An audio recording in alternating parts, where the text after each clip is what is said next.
The lights blurred in Eric Ward's vision as he struggled back to consciousness. His body screamed in agony, each breath a laborious effort that sent fresh waves of pain through his chest.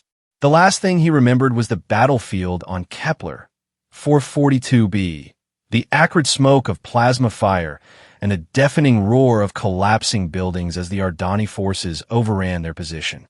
Now, cold metal pressed against his wrists and ankles. The surface beneath him vibrated with the distinctive hum of a spacecraft's engines. As his vision cleared, Eric found himself staring at a curved ceiling of polished obsidian, inlaid with patterns that seemed to shift and dance in the dim light. "The human awakens," a voice said in heavily accented English.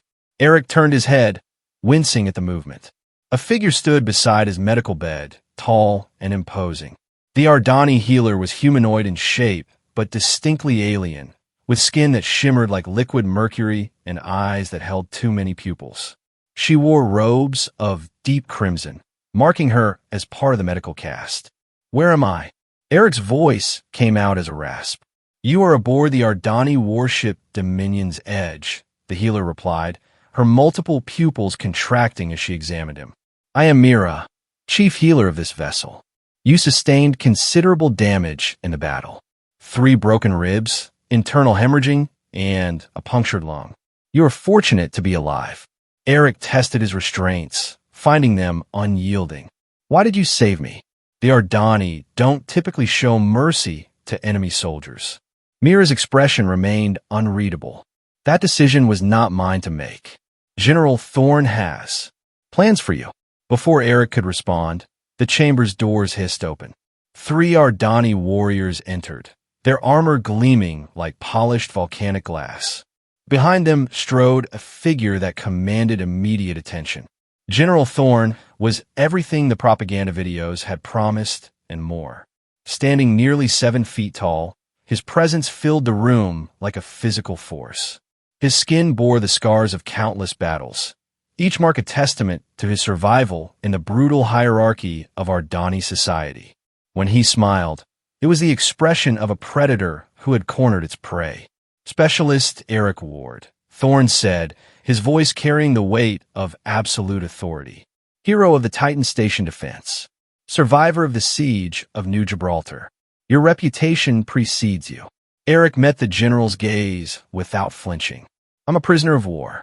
The Luna Accords guarantee certain rights." Thorne's laugh cut through the air like a blade. "The Luna Accords? Human laws mean nothing here. You are in Ardani space now, subject to our customs and our justice." The general began to pace, his movements fluid despite his size. "But you misunderstand your position, human. You are not merely a prisoner. You're to be something far more valuable." Eric's jaw tightened. "I won't betray Earth. Whatever information you think you can extract." "Information?" Thorne's smile widened. "No, Specialist Ward. Your value lies not in what you know, but in what you represent. In 3 days, the creed begins." The word meant nothing to Eric, but he saw Mira stiffen at its mention. "The creed is our most sacred tradition," Thorne continued. "A tournament of champions, where the greatest warriors of the Ardani compete for glory and honor. The victor claims not just fame, but a prize befitting their triumph." Understanding dawned on Eric like a cold wave. "You're making me the prize." "Precisely. The warrior who emerges victorious will claim you as their trophy.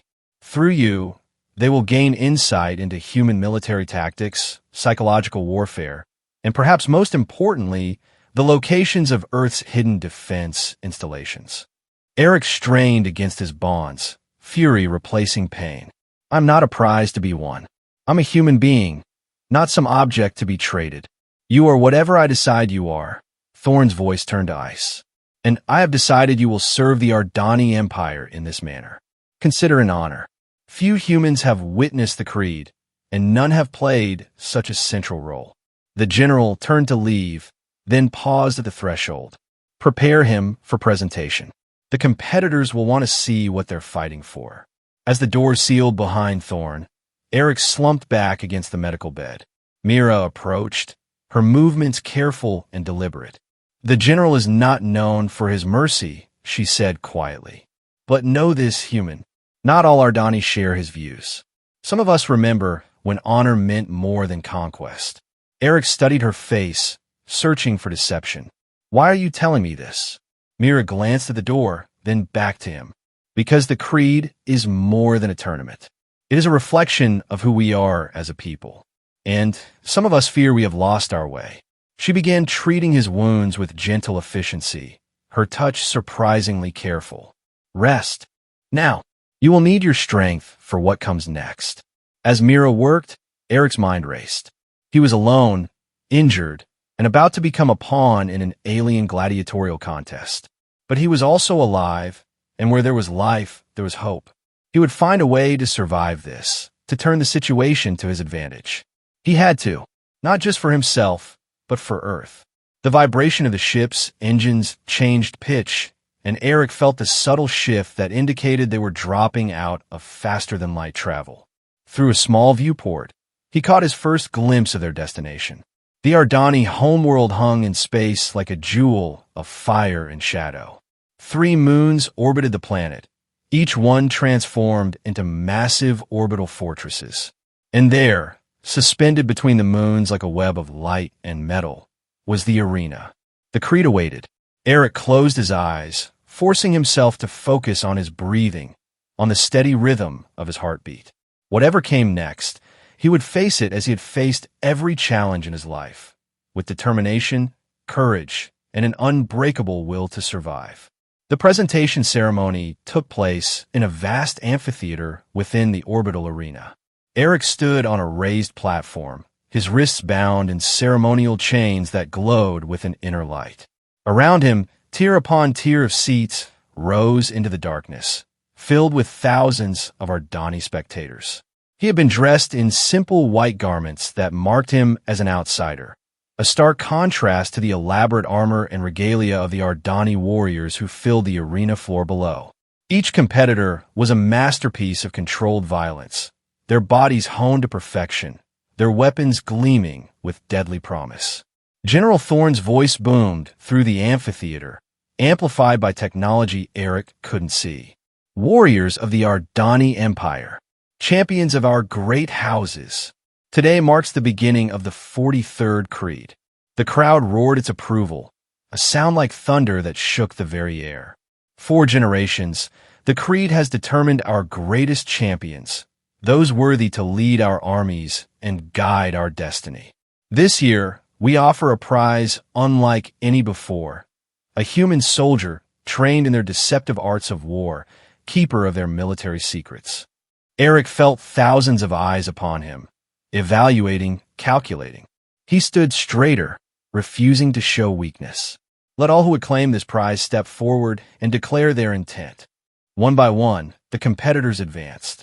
Each warrior announced their name and lineage, their achievements in battle, their reasons for seeking victory. Eric memorized their faces, their stances, the way they moved. Information was power, even here. Then she emerged from the crowd. Unlike the others, her armor was sleek and minimal, designed for speed rather than brute force. Her skin held a different quality than most Ardani, darker, with undertones of deep blue that caught the light. When she spoke, her voice carried a clarity that cut through the noise of the crowd. I am House Zorith. I have taken 15 victories in single combat, led the defense of the outer reaches, and earned the rank of Blade Master before my 20th cycle. I compete not for glory, but for the future of our people. Something in her tone caught Eric's attention. There was a weight to her words, a significance beyond the ritual declaration. Their eyes met across the distance, and in that moment, he saw something unexpected. She stepped back into the ranks of competitors, but Eric found his gaze drawn to her again and again. There was something different about this warrior, something that set her apart from the blood-hungry champions around her. The ceremony continued for hours, each warrior making their declaration, until finally, all had spoken. Thorne raised his arms, and silence fell across the amphitheater. The competitors have been named. For 3 days, they will face trials of strength, skill, and cunning. Only one will emerge victorious. Only one will claim the human prize. Let the creed begin. As guards led Eric away from the platform, he caught a final glimpse of Sa. She was watching him, her expression thoughtful. In a sea of predators, she alone seemed to see him as something more than prey. That night, Eric was confined to a cell in the competitors' quarters. The space was luxurious by military standards, a proper bed, running water, even a small viewport looking out at the stars. But it was still a cage. He was testing the strength of the door mechanism when he heard footsteps in the corridor outside. They were lighter than the guards, more deliberate. The door chimed, and to his surprise, it opened. Sa stood in the doorway, alone and unarmored. In simple training clothes, she looked younger, less imposing. But her eyes held the same intensity he had noticed in the arena. "You're taking a risk coming here," Eric said, not moving from his position by the door. "Perhaps." Sa stepped inside, allowing the door to close behind her. "But I needed to speak with you away from the crowds and the ceremony." "Why?" Eric's training screamed at him to be suspicious. This could be a trick, a way to extract information before the tournament even began. Sa moved to the viewport, gazing out at the stars. "Do you know the real purpose of the creed, human?" The general made it clear. "It's a way to determine your greatest warriors." "That is what it has become," Sa said, her voice carrying a note of sadness. "But was not always so. Once, the creed was a means of avoiding war, not glorifying it. Champions would fight so that armies would not have to. It was a path to peace." Eric studied her profile in the starlight. "And now it is a spectacle, a way for the military council to maintain power by celebrating violence." She turned to face him. "General Thorne speaks of honor and tradition, but his true goal is war. Total war. Against Earth. Against anyone who opposes our Ardani expansion. Why are you telling me this?" Sa met his gaze directly. "Because I believe there is another way. A path that does not end in the extinction of your species or the corruption of mine. But I need your help." Eric laughed, the sound bitter in the quiet room. "My help? In case you haven't noticed, I'm a prisoner. A prize to be won. I have no power here." "You have more than you know," Sa insisted.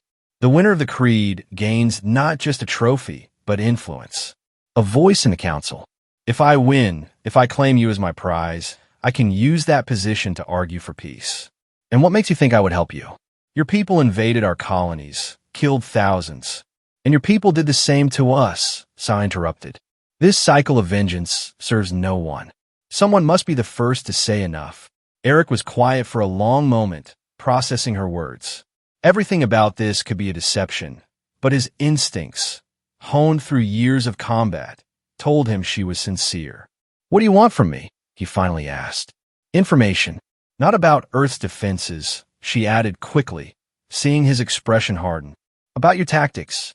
Your way of thinking. The Ardani rely on strength and tradition. Humans are different, adaptable, unpredictable. If I can understand how you think, how you fight, I might survive the creed." Eric considered this. "And if you win? What happens to me?" "You become my advisor. Not a prisoner, not a slave. A voice for your people in the Ardani Council. Together, we can work toward peace."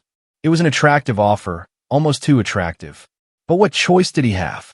If another warrior won, someone like Drax, the brutal champion he had seen in the arena, Eric's fate would be far worse than advisory duty. "All right," he said finally. "I'll help you, but I have conditions." Sa nodded. "Name them." "First, no information that could be used against Earth's civilian populations. Second, if you win, you help me get a message to Earth's military command.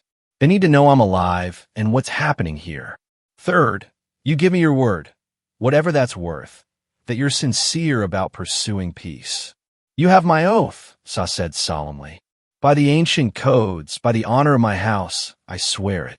They spent the next hour talking, Eric sharing insights into human combat psychology, the importance of deception and misdirection in warfare. Sa was a quick study, asking intelligent questions, making connections he hadn't expected. As she prepared to leave, Eric asked, "Why do you care about peace? Most of your people seem content with conquest." Sa paused at the door. "My mother was from the outer colonies. She was different from the core worlders, She believed in balance and harmony. She died when I was young, killed in one of the endless border conflicts. Before she died, she made me promise to find a better way. She looked back at him. I intend to keep that promise. After she left, Eric lay on his bed, staring at the ceiling. For the first time since his capture, he felt something other than despair. He felt hope. The first day of the Creed dawned with all the pageantry the Ardani could muster. The arena had been transformed into a series of interconnected combat zones, each presenting different challenges and hazards. Holographic displays showed the brackets. 32 warriors entered, but only one would emerge victorious. Eric watched from his secure viewing box as the first matches began. The competition was brutal, but not without rules. Deaths were rare. The Ardani valued their warriors too much to waste them needlessly. But injuries were common, and more than one competitor was carried from the arena on medical stretchers. Sa's first opponent was a warrior from the Southern Houses, a specialist in close-quarters combat. Eric found himself holding his breath as they circled each other in an arena floor that shifted and changed beneath their feet. The Southern warrior was good, very good. His technique was flawless, his strength impressive. But Sa had taken Eric's lessons to heart. She fought differently than the other Ardani, using misdirection, controlling the pace of the fight rather than meeting force with force. When the Southern warrior committed to a powerful overhead strike, Sa wasn't where he expected. She had shifted her weight at the last moment, a human technique Eric had shown her. Her counterstrike was precise, targeting the nerve cluster Eric had identified as a weakness in Ardani physiology. The warrior fell, paralyzed but alive. Sa was declared the victor. She looked up at Eric's viewing box, offering a slight nod. He returned it, allowing himself a small smile. One round down. For more to go. As the day progressed, Eric observed the other competitors. Drax, the favorite to win, demolished his opponents with brutal efficiency. Where Sa fought with precision, Drax overwhelmed with raw power. He seemed to take pleasure in causing pain, continuing his attacks even after victory was assured. During a break between matches, Mira appeared in Eric's viewing box. The healer carried a tray of food and water, which she set beside him. "You gave her something," Mira said without preamble. Sa fights differently now. Eric remained silent, unsure of the healer's intentions. Mira continued, "I have known Sa since she was a child. Her mother and I were close. I know what she hopes to achieve." "And what do you think of her hopes?" Eric asked carefully. "I think they are the dreams of youth," Mira replied.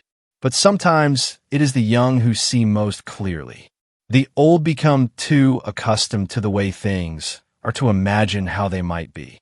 She moved to leave, then paused. "General Thorne has noticed Sa's change in tactics. He suspects outside influence. Be careful, human." Thorne did not achieve his position through honor alone. That night, Eric was returned to his cell. He expected another visit from Sa, but instead found General Thorne waiting for him. "Enjoying the spectacle, human?" Thorne asked, his massive frame making the cell feel cramped. "It's educational," Eric replied carefully. "Indeed. And what have you learned?" Eric met the general's gaze. "That the Ardani are formidable warriors. That your traditions run deep. And what a princess, Sa." Thorne's use of the title made Eric's blood run cold. He hadn't known Sa's true rank. "She fights differently today. More like a human." "I wouldn't know.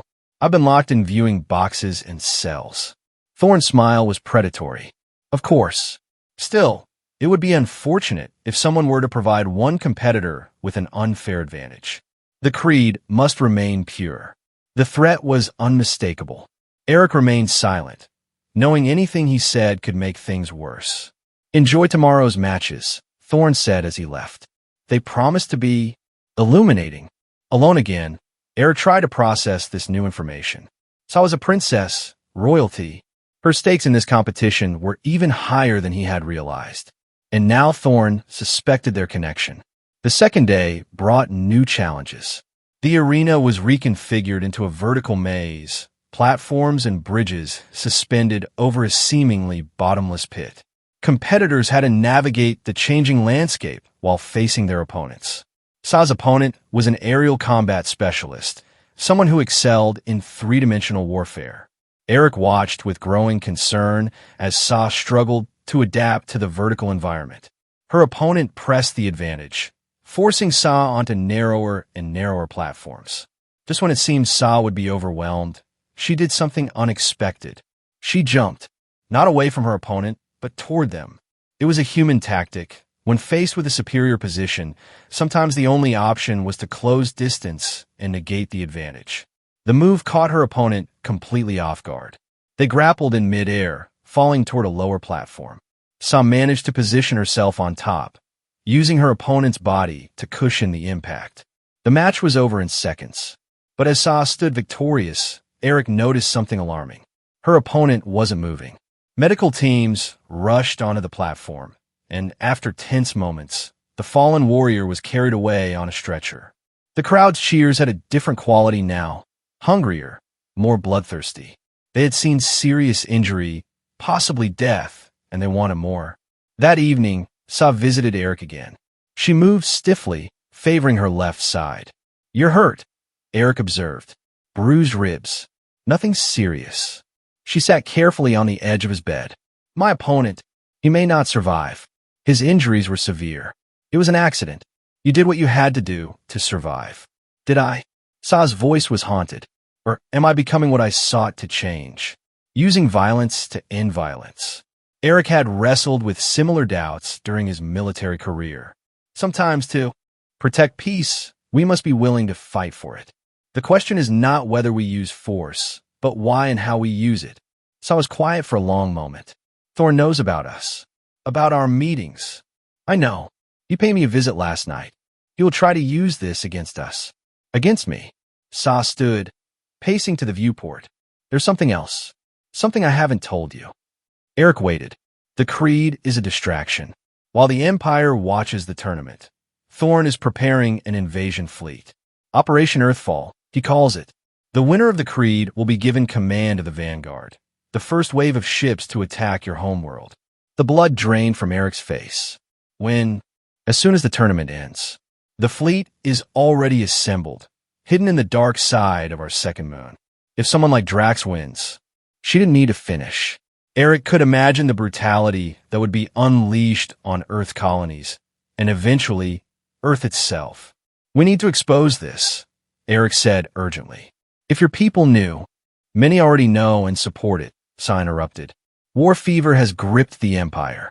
But if I win, if I take command of the Vanguard, I could delay the invasion, buy time for negotiation, or lead it in a different direction entirely," Eric said, his mind racing with possibilities. Sa turned to him, hope flickering in her eyes. "You have a plan?" "The beginning of one. But first, you need to survive the rest of the tournament. Tell me about your next opponent." They spent the next hour strategizing, but underlying their tactical discussion was a growing awareness of what was at stake. Not just their own lives, but the fate of two civilizations. As Sa prepared to leave, she hesitated at the door. "Eric, if I don't survive tomorrow..." "You will," he said firmly. She crossed the room quickly, pressing her forehead against his, an Ardani gesture of deep trust and connection. "Thank you," she whispered, then was gone. The third day brought the semifinals. 4 warriors remained: Sa, Drax, a cyber-enhanced fighter named Kex, and a mysterious competitor from the Void clans known only as Whisper. Sa's match was against Kex, whose cybernetic enhancements made him faster and stronger than any purely biological opponent. The arena for their fight was a series of electromagnetic fields that could be manipulated by the competitors. Eric watched as Sa employed every trick he had taught her, every insight into human unpredictability. But Kex's enhancements allowed him to process information faster than any normal being. He anticipated her moves, countered her strategies. As the fight progressed, Sa was slowly being worn down. Her movements became sluggish, her reactions delayed. Kex pressed his advantage, driving her toward the edge of the combat zone. Then Sa did something that surprised everyone, including Eric. She deliberately triggered an electromagnetic pulse, overloading the arena systems. The fields collapsed, but more importantly, Kex's cybernetics were temporarily scrambled. In those few seconds of vulnerability, Sa struck, not with her weapons, but with her bare hands, targeting the junction points where flesh met machine. Kex fell, his systems in chaos. The crowd erupted. Sa had won, but her method was controversial. Some called it brilliant strategy. Others decried it as dishonorable. As Sa left the arena, she looked up at Eric. Even from a distance, he could see the exhaustion in her posture. One more fight. Just one more. But that night, everything changed. Eric woke to the sound of alarms. His cell door burst open, and Ardani soldiers flooded in. Not the usual guards, but special forces bearing Thorne's personal insignia. What's happening? Eric demanded as they roughly hauled him to his feet. Silence, human, the squad leader barked. You are to be relocated immediately. They dragged him through corridors filled with running soldiers and flashing emergency lights. Something major was happening, but Eric couldn't determine what. He was thrown into a transport shuttle, and as it lifted off, he caught a glimpse of the arena through a porthole. Parts of it were on fire. The shuttle docked with a military cruiser, and Eric was marched to a secure hold. To his surprise, Sa was already there under heavy guard. Her face was bruised, her clothes torn. What's going on? Eric asked. Coup attempt, Sa said grimly. My father is fighting for his life. Thorne has made his move. The pieces fell into place. The tournament, the invasion plans, it had all been leading to this. Thorne wasn't content with being a general. He wanted the throne itself. The king lives, Thorne's voice echoed through the hold speakers. For now. But his fate, like that of the Empire, hangs in the balance. You, princess, have a choice to make. A holographic display activated, showing King Zorith surrounded by loyalist forces in the palace throne room. They were vastly outnumbered by Thorne's troops. Surrender yourself to me, Thorne continued, and I will spare your father's life. He will be allowed to live in exile. Refuse and watch him die. You have 1 minute to decide. Sa's face was anguished. Eric could see the war within her, duty to her father against the greater good of preventing all-out war with Earth. There's another option, Eric said quietly. Sa looked at him, desperation in her eyes. What? The creed isn't over. You're in the finals. If you win, you gain not just the prize, but the loyalty of the warrior class. The tournament is sacred. Even Thorne can't openly defy its outcome. But the arena is in chaos. Then make that work for you. Challenge Thorne to complete the tournament. Make it public. Force him to honor the traditions he claims to uphold. Sa's eyes widened with understanding. She stepped forward, addressing the cameras she knew were watching. General Thorne, I challenge you to honor the creed. Let the final match proceed. Let the gods themselves decide who should lead the Ardani. There was a long pause. Then Thorne's laugh filled the chamber. You would stake everything on single combat? Against Drax, my chosen champion? I would stake everything on honor, Sa replied. Something you have forgotten. Very well, Thorne said after another pause. The final match will proceed. But know this, when Drax defeats you, your father dies, and the human becomes mine. And then, nothing will stop the destruction of Earth. The hold's doors opened, and guards escorted them back toward what remained of the arena. As they walked, Eric caught Sa's arm. You can beat him, he said. Drax is powerful, but he's predictable. Remember everything we discussed. Trust your instincts. Sa nodded, but her expression was grave. If I fall, promise me you'll find a way to warn Earth. Promise me you'll continue the fight for peace. You won't fall, Eric insisted. But as they entered the arena, seeing the assembled crowds and the massive form of Drax awaiting his opponent, Eric felt a chill of premonition. The final battle was about to begin, and with it, the fate of two worlds hung in the balance. The arena had been hastily reconfigured for the final match. Battle damage from the coup attempt was still visible. Scorch marks on the walls, damaged sections cordoned off.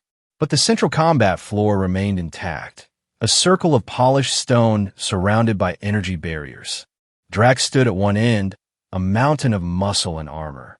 His weapons were simple but effective, a massive war hammer in one hand, a spiked shield in the other.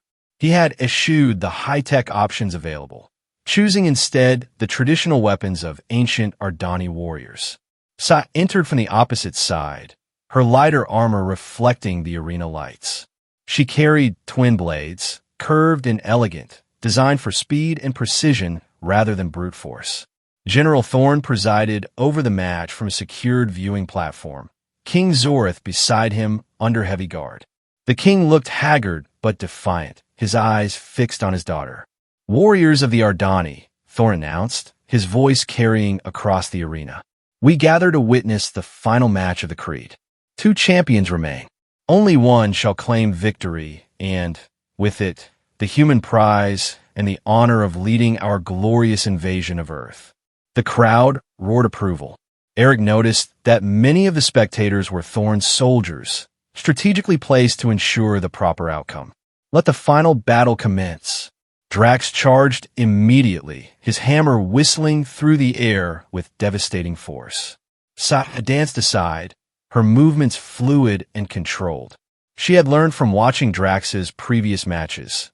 He always opened with overwhelming aggression, trying to end fights quickly through sheer brutality. For several minutes, Sa employed the tactics Eric had taught her. She stayed mobile, refusing to meet Drax's strength directly. Her blades flicked out, testing his defenses, searching for weaknesses. But Drax was no mindless brute. He had studied Sa's matches as well. When she attempted the same misdirection that had worked against her previous opponents, he was ready. His shield caught her blade, and his hammer nearly took her head off in the counter. Sa rolled away, coming up with a thin line of blood on her cheek. First blood to Drax. The crowd cheered, calling for more violence, more blood. Eric gripped the railing of his viewing box, fighting the urge to shout advice. Any interference from him would give Thorn excuse to end the match and Sa's life. The battle continued, a deadly dance of strike and counterstrike. Sa's speed allowed her to avoid most of Drax's attacks, but the ones that connected were devastating. Her lighter armor cracked under the impact, and Eric could see her movements becoming more labored. Drax, for his part, bore dozens of small cuts from Sa's blades. None were serious individually, but Eric recognized the strategy, death by 1,000 cuts. If Sa could maintain the pace, blood loss would eventually slow her massive opponent. But time was not on Sa's side. Drax seemed to recognize this as well. He changed tactics, using his shield more defensively, forcing Sa to come to him. When she pressed the attack, he gave ground, drawing her into carefully prepared counters. The turning point came suddenly. Sa attempted a complex combination attack, both blades working in harmony. It was beautifully executed, a technique that would have overwhelmed most opponents. But Drax had been waiting for it. He dropped his hammer, a shocking move that left him seemingly vulnerable, and caught both of Sa's wrists in his massive hands. Before she could react, he lifted her off the ground and slammed her into the arena floor. The impact was tremendous. Sa's blades scattered across the stone, and she lay stunned, struggling to breathe. Drax retrieved his hammer, raising it high for the killing blow. "No!" The word tore from Eric's throat before he could stop himself. Drax hesitated, looking toward the viewing boxes. In that moment of distraction, Sa moved, not away from danger, but toward it. She rolled between Drax's legs, snatching up one of her fallen blades as she passed. As Drax turned, off balance from his missed strike, Sa struck. Her blade found the gap between his chest plate and shoulder guard, sinking deep into the joint. Drax roared in pain and rage, dropping his hammer to clutch at the wound. But Sa wasn't finished. Using moves Eric had shown her, techniques developed for fighting larger opponents, she swept Drax's legs. As he fell, she retrieved her second blade and crossed both at his throat. The arena fell silent. Drax lay on his back, Sa's blades pressing against his neck. One move from either combatant would end the fight, and possibly a life. "Yield," Sa commanded, her voice carrying across the hushed arena. Drax's eyes blazed with fury and shame. To yield was to admit defeat, to sacrifice honor. But to die here would serve no purpose. "I yield," he growled through clenched teeth.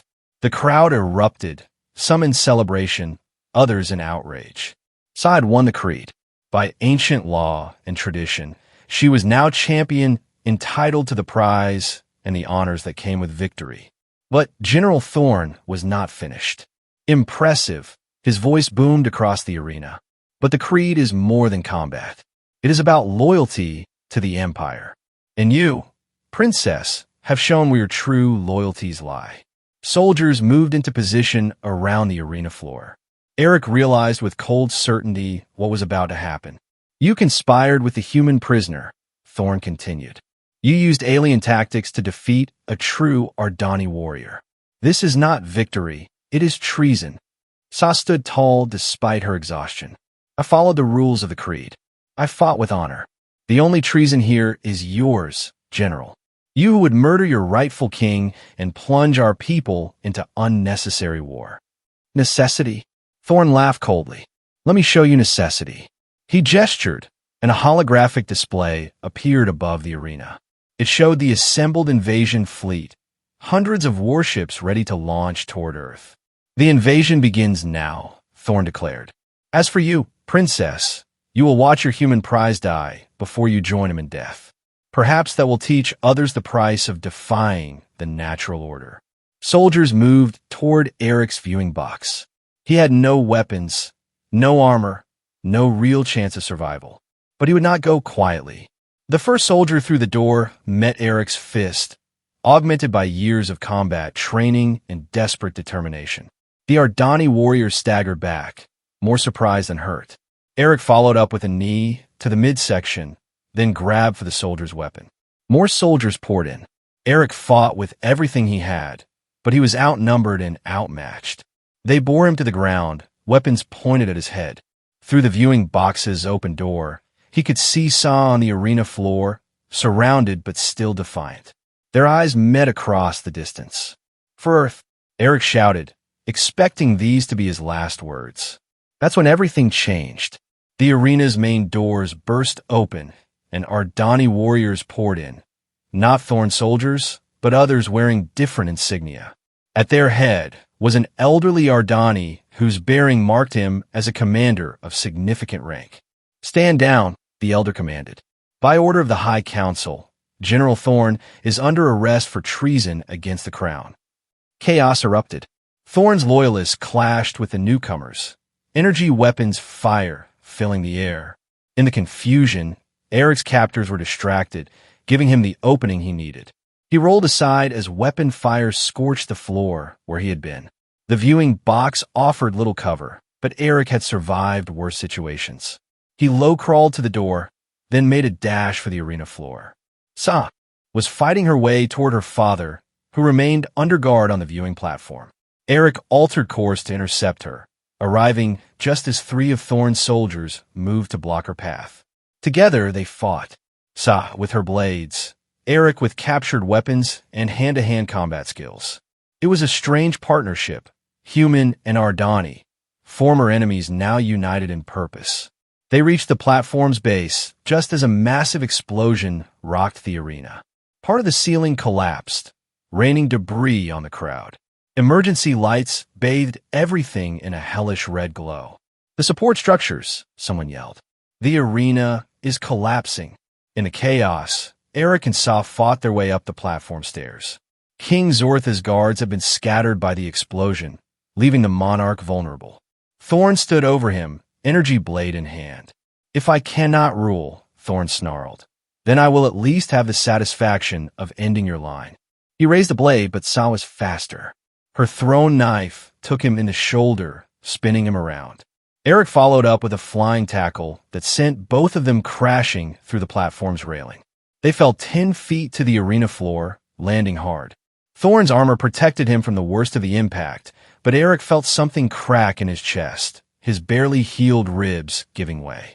Thorn rose first, his face twisted with rage. He still held his energy blade, its deadly edge humming with power. Eric struggled to stand, his vision blurring from pain. You, Thorn advanced on Eric. You corrupted our traditions, poisoned the princess's mind with your human weakness.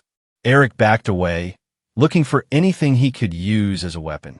His hand found a piece of debris, a length of metal torn from the destroyed ceiling. I showed her there was another way. Eric gasped, fighting to remain conscious. A better way than endless war. There is no other way. Thorn roared. The strong dominate the weak. That is the law of the universe. He lunged, energy blade seeking Eric's heart. Eric brought up his improvised weapon, knowing it would never stop the powered blade. But the killing blow never landed. Sa appeared between them, her own energy blade intercepting Thorn's. The weapons locked, crackling with deadly power. The law of the universe, Sa said through gritted teeth, is change, adaptation, evolution. And your time is over, General. With a move Eric had taught her, a human technique adapted for our Donnie physiology, she broke the blade lock and struck. Her energy blade pierced Thorn's chest plate, the contained plasma burning through armor and flesh alike. Thorn staggered back, looking down at the fatal wound in disbelief. You fight like them, like humans. I fight like someone who has learned from both our peoples, Sa replied. Someone who sees a future beyond eternal conflict.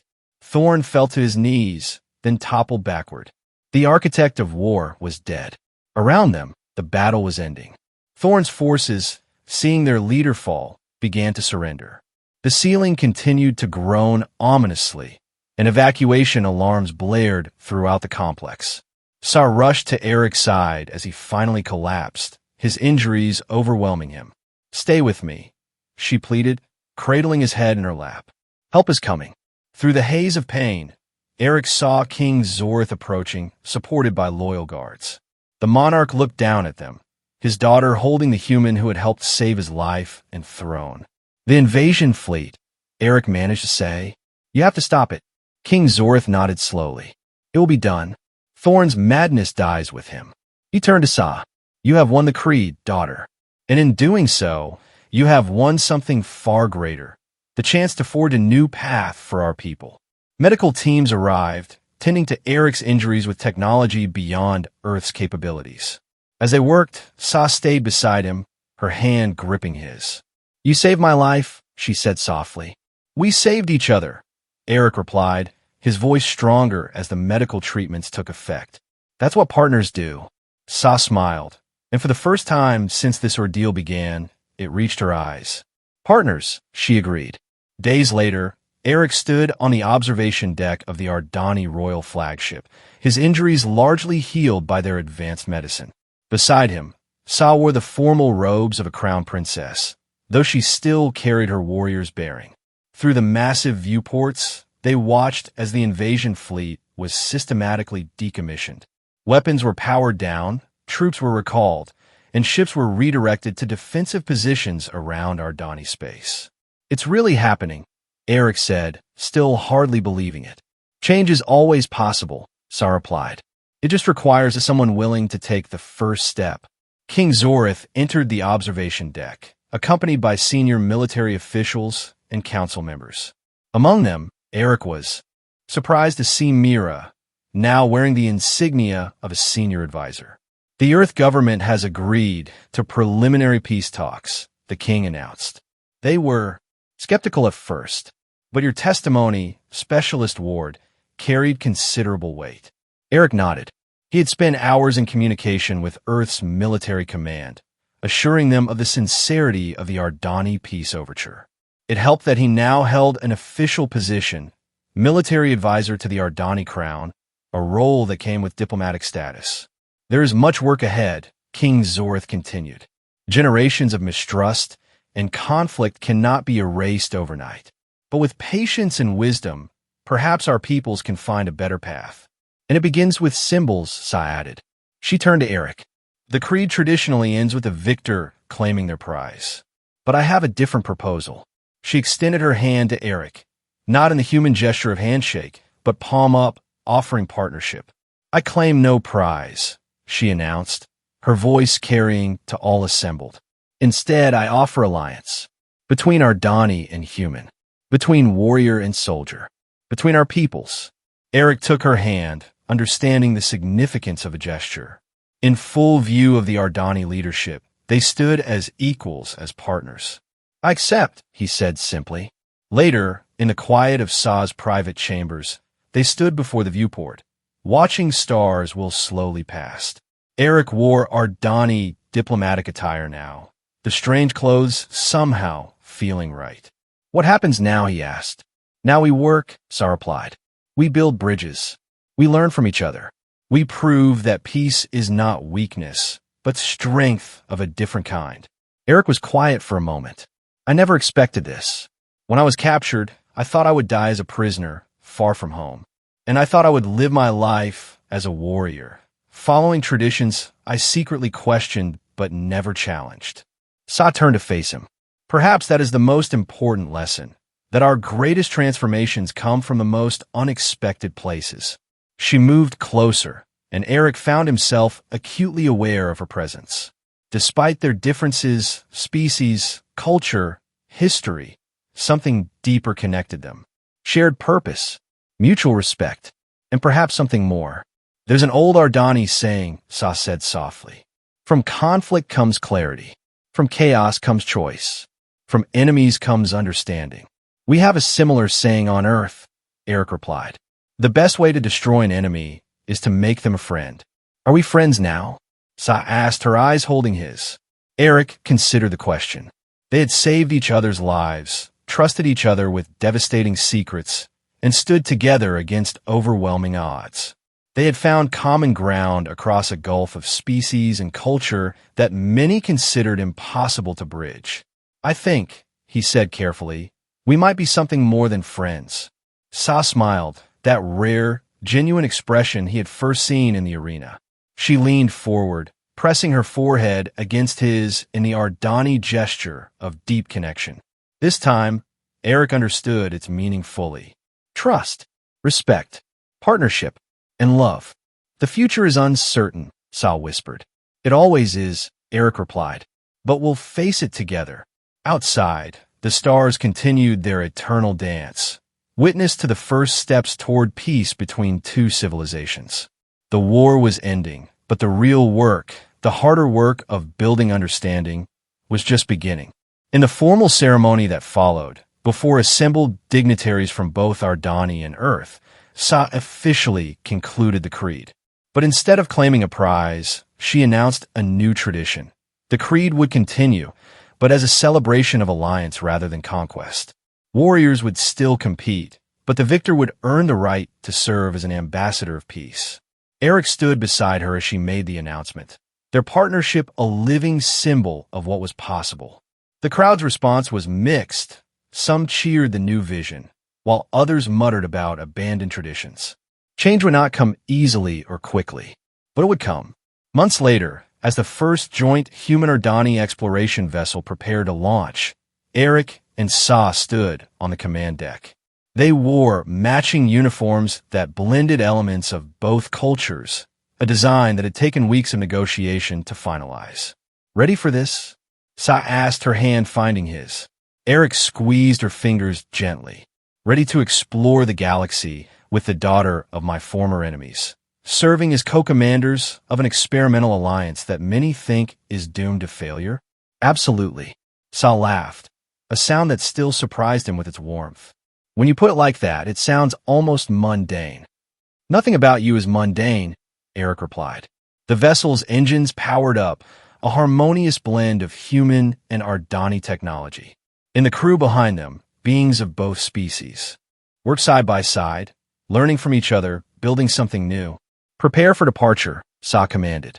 All systems nominal, Eric confirmed. We are go for launch. As their ship broke away from the station, heading toward uncharted space, Eric reflected on the journey that had brought them here. From prisoner to partner, from war to peace, from isolation to connection. The galaxy was vast, full of wonders and dangers yet unknown. But they would face it together, human and Ardani, soldier and warrior, partners in every sense of the word. The stars beckoned, and together they answered the call. Epilogue.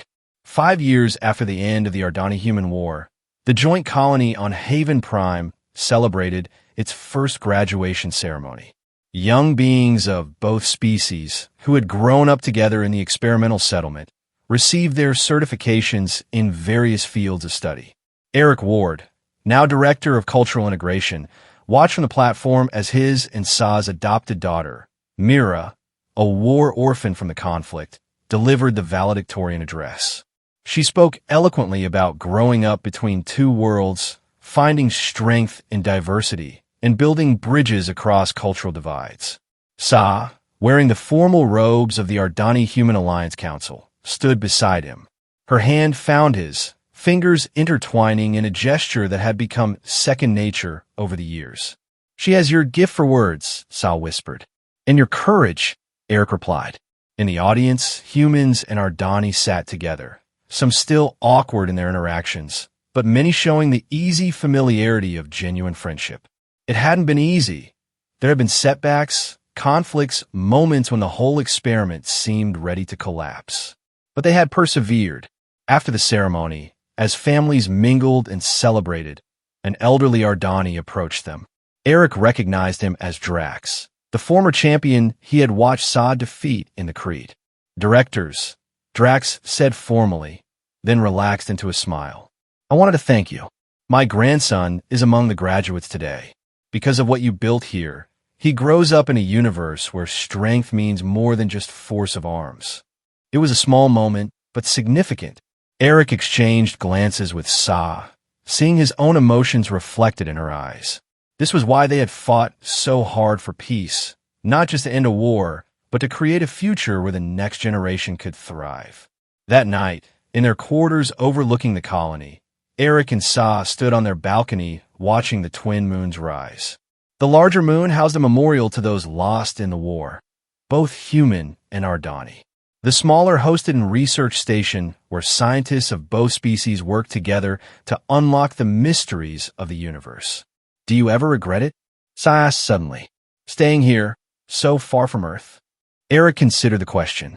He had been back to Earth several times for diplomatic missions, but Haven Prime had become home. Here, among the growing community of both species, he had found purpose beyond anything his military career had offered. "No," he said finally, "Earth is my birthplace, but this," he gestured to the colony spread below them, "this is my life's work. Our life's work." Sa leaned against him, her warmth familiar and comforting. "Father sent a message today. The Council has approved funding for 3 more colony ships. The Alliance is expanding faster than even the optimists predicted." "Because it works," Eric said. "When people see that peace is possible, that cooperation brings better results than conflict, they want to be part of it." A comfortable silence fell between them, filled with the distant sounds of celebration from the colony below. Eric thought about the journey that had brought them here, from the arena where they had first truly seen each other, through the battles and revelations that followed, to this moment of quiet triumph. "I love you," Sa said suddenly, the human words still carrying a trace of her accent despite years of practice. Eric turned to face her, seeing in her features the same warrior who had fought so brilliantly in the Creed, but also the partner who had stood beside him through every challenge since. "I love you too," he replied, then added the Ardani phrase that meant the same but carried additional meaning: dedication, partnership, a binding of spirits that transcended mere emotion. Above them, the stars shone with infinite possibility. Somewhere among them, human and Ardani ships flew together, exploring, learning, building a future neither species could have achieved alone. The war was over. The peace was real. And in the joining of two peoples, a new chapter of galactic history was being written. Eric and Sa stood together on the balcony, hands clasped, facing that vast stellar expanse. Behind them, their daughter called out that dessert was ready, her voice carrying the delighted impatience of youth. They turned from the stars and walked back inside, toward family, toward community, toward a future bright with promise. The prize of war had become the foundation of peace. And in that transformation, two civilizations had found not just alliance, but hope.